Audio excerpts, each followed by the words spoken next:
Well, if you got kids in college and you saw them over Christmas, you may have concluded, boy, our nation's colleges are kind of liberal. How liberal? Well, one report says that liberal professors outnumber conservatives, in New England anyway, 28 to 1. 28 to 1. A new piece in Boston Magazine argues that this echo chamber, this left-wing echo chamber, is ruining college for everybody, conservatives and liberals alike. The author of that piece, Chris Sweeney, joins us now. Chris, it's great to see you tonight. I went to high school and college in New England, and it seemed pretty liberal, but 28 to 1. That's like Soviet level. Is that true? Yeah, it's based on 25 years worth of data collected by the Higher Education Research Institute, and it was a professor by the name of Sam Abrams who looked into this and started crunching the numbers. And what he found was in New England, it's 28 to 1, and in the rest of the country, it's nowhere near that. Out on the liberal West Coast, it was 6 to 1.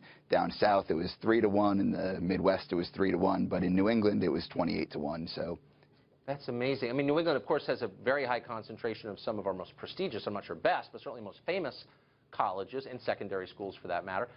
That doesn't happen by accident. If it's 28 to 1, there's something intentional going on. They're only hiring people who agree with them, do you think? So, I tried to get into this a little bit in my reporting, and I polled a lot of people and interviewed dozens of people for this story, and I never could get there's no one explanation as to why this is such a phenomenon in New England. Some people said, it's self-selection. Liberals live where they work, so well, of course you're going to see this type of bubble. So, I think that was part of the problem, and everyone kind of has their own theories as to why it's this way. Some say it's a matter of history. If you go back centuries, you can look at, this has always been a progressive area, and the purposes of a lot of the great universities were progressive causes driving them. But isn't this the whole rationale for the diversity regimen the rest of us live under, that like-minded people tend to make bad decisions because there's no air in the room and you need someone who disagrees with you in order to keep you honest? Has no one at, say, Harvard or Dartmouth or Brown ever thought, well, maybe we should live by the rules we impose on others?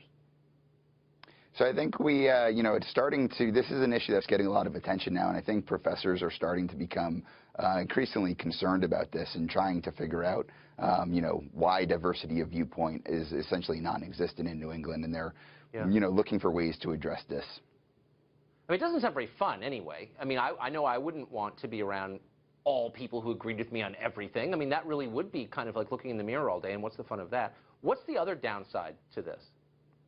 It really undermines the whole purpose of a college education, which are exorbitantly expensive nowadays. You're supposed to be exposed to conflicting viewpoints to learn how the world works. And, as one of my sources said, the world is not full of progressives. So when students are coming out of college and they're going to the workplace or whatever the next step is, you have to wonder whether they're actually prepared to step out of that bubble into the real world. No, that's such a good point. So you wrote this piece, I think, for Boston Magazine, right? I did, yes.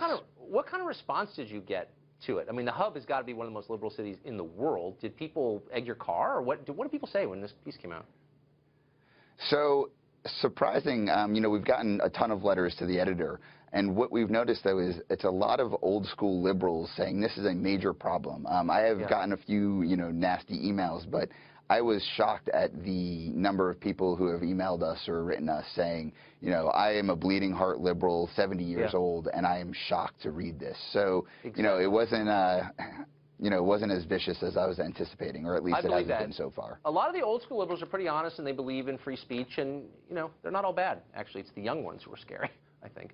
Chris, thanks a lot for joining us. That was really interesting, that piece. Thank you.